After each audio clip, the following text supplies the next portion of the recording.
natin tangkilikin. 'Di ba? So, ayan. So, salamat kayo Miss Marie Ramos at kay Angelica Ebuen ng Tarlac. Nandiyan din si Erica ngayon sa Japan. Happy morning po. At si Miss Rose ko ng Saudi Arabia. Maraming salamat. Okay, at puntahan natin ang motibo ng pampolitika sa ngayon. Tama-tama election. Di ho ba? Kaya ba talaga nating maging responsable, ha? Mga tatakbo po ngayon sa politika. Mga nangangampanya na kaaga-aga. Di ho ba?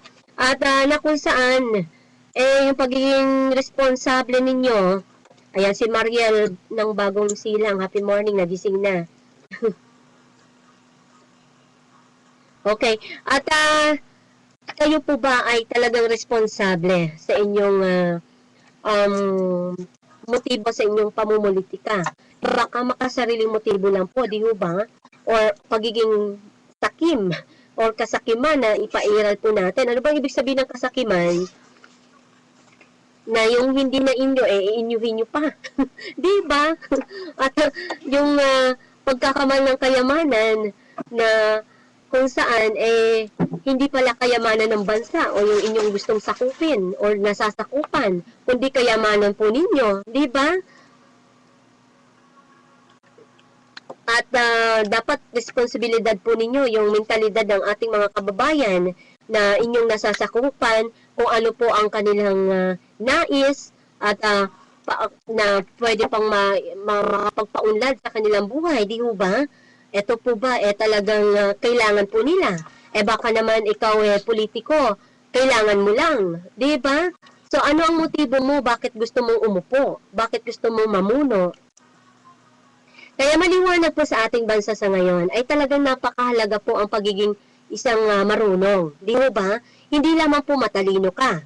Marami ka lang pinagdaan ng karanasan. Hindi po sapat yun. Kung yung mga karanasan mo naman na iyan, at katalinuhan mo naman na iyan, hindi mo po nagagamit sa tama, at ikaw ay motibo mo, pang sarili lamang, naku, ang dami po maapektuhan, di ba?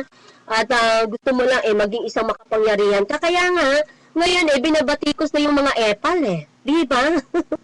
Ano ba ibig sabihin ng epal na yan? Yung mga epal na yan na kung saan, pag may mga proyekto po sila, mga mukha nila ang naroroon, mga pangalan nila ang naroroon, hindi naman po nila budget yung ginagawa nilang proyekto. Di ba? Pera ba nila yun? Pera ng taong bayan yun. Dapat, pangalan ng taong bayan ang nakalagay doon. Halimbawa, project ng Quezon City, ganun lang, di ba? Hindi project ni mayor ni ganito. At kung sino-sino pa. Abay, epal nga yun. So, yung motibo mo, mali. Di ba? Kaya po talaga naman. So, alam naman natin po ay yung mga bagay na ito kung ano po yung nakakapinsala sa atin. Ha? Kaya lang, talaga po yung mga motibo na yan, umiiral. Mga personal na motibo. Yung tamang motibo na ibabaliwala na. Di ba?